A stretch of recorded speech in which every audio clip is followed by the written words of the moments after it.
26/11 मुंबई हमले के most wanted आतंकी को लेकर भारत को एक बड़ी कामयाबी मिली है।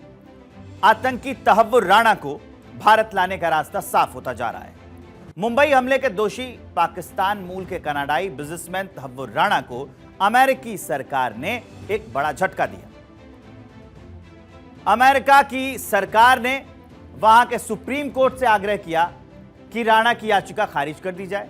अमेरिकी सॉलिसिटर जनरल एलिजाबेथ बी प्रिलॉगर ने 16 दिसंबर को सुप्रीम कोर्ट में याचिका दाखिल की थी और उन्होंने सुप्रीम कोर्ट की याचिका में यह कहा था कि राणा की याचिका को खारिज कर दिया जाए।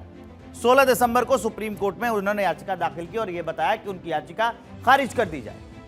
दरअसल मुंबई हमले के दोषी तहव्वुर राणा ने खुद को भारत में प्रत्यर्पित किए जाने के खिलाफ अमेरिकी सुप्रीम कोर्ट में एक याचिका दाखिल की थी, जिसके बाद यह साफ हो गया कि तहव्वुर राणा को भारत लाने का रास्ता जो है अब साफ दिखाई दे रहा है।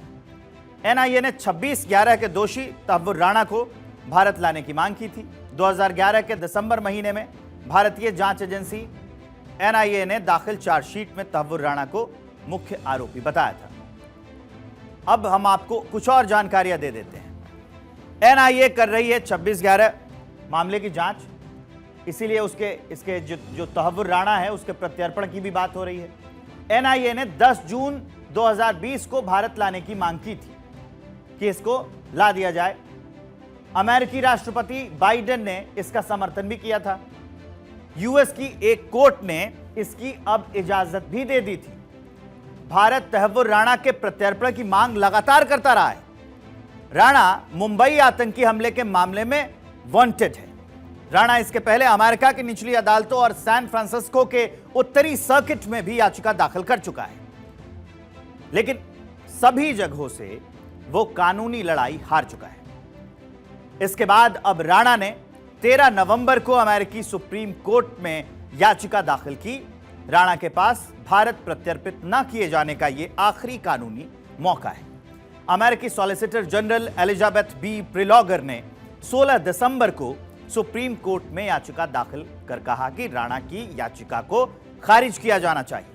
इससे पहले 17 अगस्त को पाकिस्तान मूल के कनाडाई बिजनेसमैन तहव्वुर राणा को अमेरिकी कोर्ट ने एक बड़ा झटका दिया था। कोर्ट ने उनकी भारत प्रत्यर्पण की अपील को खारिज करते हुए कहा था कि वो भारत में प्रत्यर्पित किए जाने के योग्य हैं, मतलब उन्हें भारत को सौंप देना चाहिए, यह कहा था। कोर्ट ने स्पष्ट किया था कि दोनों देशों के बीच जो समझौता है उसके तहत उन्हें भारत प्रत्यर्पित किया जा सकता है। अमेरिकी कोर्ट ने माना था कि साजिश का दोषी यह है तहव्वुर राणा, इस साजिश का दोषी है, अमेरिकी कोर्ट ने यह माना था। इसके अलावा अमेरिकी कोर्ट ने तहव्वुर राणा को एक विदेशी आतंकवादी संगठन को मदद करने में भी दोषी माना था। यह आरोप उस पर सिद्ध हो चुके हैं, उसने दोषी माना है। इसके अलावा क्या था, डेनमार्क में आतंकी हमलों की नाकाम साजिश में उसे दोषी माना गया था। ये सारे आरोप लगे थे और उसके दोष सिद्ध हो गए थे।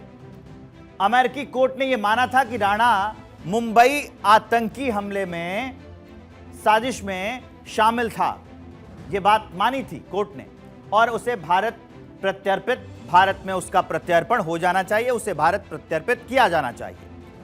अमेरिका की जांच एजेंसी एफबीआई ने राणा और हेडली को अक्टूबर 2009 में शिकागो एयरपोर्ट से गिरफ्तार किया था।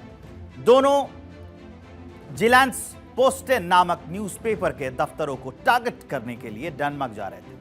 तहव्वुर राणा और हेडली 2002 से लेकर 2005 तक कई बार पाकिस्तान गए। इस दौरान उन्होंने लश्कर के ट्रेनिंग शिविरों में भाग लिया।